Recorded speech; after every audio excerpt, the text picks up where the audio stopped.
महाविकास आघाडीमध्ये आपल्याला आठवत असेल जेव्हा माननीय उद्धवजी स्वतः असेंब्लीमध्ये आले होते त्यावेळेस काँग्रेस असेल, राष्ट्रवादी काँग्रेस पक्ष आदरणीय पवार साहेबांचा आम्ही सगळ्यांनी मिळून जेव्हा हा कायदा आणला होता तेव्हा सगळ्यांनीच त्याचा विरोध केला होता.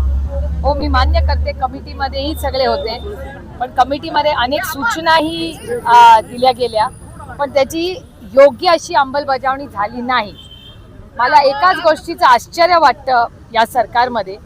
एकीकडे हे सरकार सातत्याने सांगतंय की आम्ही नक्षलवाद या देशात संपवला, असं केंद्र सरकार आणि महाराष्ट्राचं स्टेटमेंट आहे.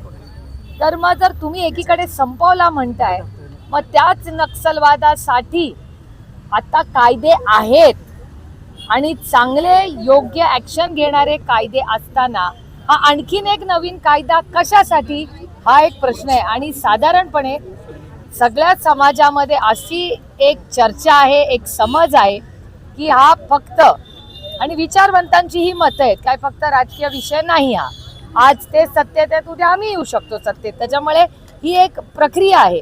असे कायदे आणून संविधानाच्या विरोधी असा घेतलेला हा निर्णय, हा देश कुणाच्या मनमर्जीने चालणार नाही.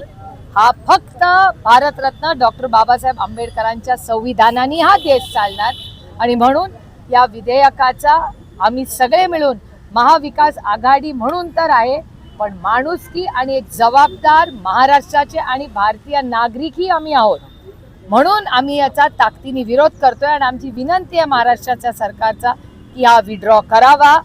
आणि आहेत ते कायदे ते पूर्ण आहेत, म्हणजे आम्ही अजिबात असं म्हणत नाही की ह्याच्या किंवा त्याच्या विरोधात नसावा. हा देश संविधानानेच चालला पाहिजे. जेव्हा कायदे नियम आहेत, हा आणखीन एक नवीन कायदा कशासाठी.